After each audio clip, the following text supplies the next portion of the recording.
আসসালামু আলাইকুম বন্ধুরা, আমি অ্যাডভোকেট মোহাম্মদ আহসান হাবিব খান সোহেল, জয়েন্ট সেক্রেটারি মাগুরা জেলা আইনজীবী বিভাগ ফৌজদারি সাইডের। আমি আপনাদেরকে বিশেষ করে ফৌজদারি সাইডের পরামর্শ দেব। দেওয়ানি প্র্যাকটিসও আমি 4 বছর মতো করেছি। দেওয়ানি পরামর্শটা আমার কাছে না নিলে ভালো হয়। আজকে আমি ফৌজদারি কার্যবিধির 98 ধারার কোন কোর্টে যাবেন, যদি আপনার ফৌজদারি 98 ধারার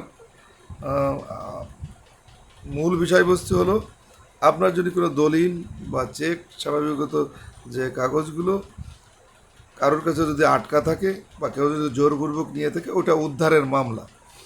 আমাদের কিছু কিছু মক্কেল বা কিছু কিছু আইনজীবীরা বা আইনজীবী সহকারীরা ওই বিভিন্ন প্রকার উদ্ধারের মামলার বিষয় নিয়ে 98 ধারায় আসে। আসলে মূল মেরিট হলো আপনার যদি কোনো দলিল, মূল্যবান দলিল বা চেক এইগুলো থেকে থাকে, বিশেষ করে দলিল থেকে থাকে, ওইটার যদি অপব্যবহার করার সুযোগ বা সম্ভাবনা থেকে থাকে অথবা জোরপূর্বক এইটা উদ্ধারের মামলা হলো 98 ধারা। যাই হোক, যে কায়দায় মামলা হোক, আপনার যদি কোনো দলিল উদ্ধার করতে হয় তখন ফৌজদারি কার্যবিধির 98 ধারায় মামলা করবেন। মামলাটা কোথায় করবেন? মামলাটা করবেন হলো ডিসি কোর্টে, অতিরিক্ত জেলা ম্যাজিস্ট্রেট কোর্ট, ডিসি কোর্টের অতিরিক্ত জেলা ম্যাজিস্ট্রেট কোর্টে যেয়ে মামলাটা দায়ের করবেন। এবং এই মামলাটা করলে বিজ্ঞ আদালত যদি মনে করেন যে না, সন্তুষ্ট হওয়ার মতো কোনো কারণ আছে, তাহলে উদ্ধারের জন্য SW দিতে পারেন।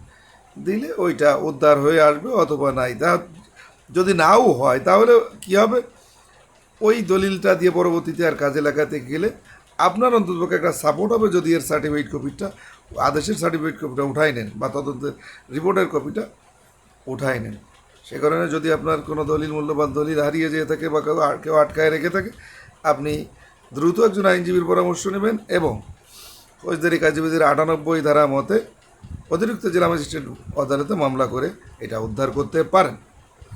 সেইরূপভাবে অনুরূপভাবে আপনার বিরুদ্ধে যদি 98 ধারার মামলা হয়ে থাকে, আপনি আইনজীবীর সাথে পরামর্শ করে এর সঠিক জবাব দেবেন যে আপনার কাছে দলিল কী কারণে আছে অথবা কী কারণে নাই।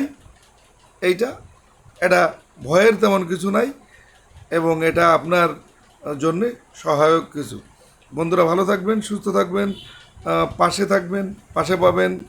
আল্লাহ হাফেজ, আসসালামু আলাইকুম।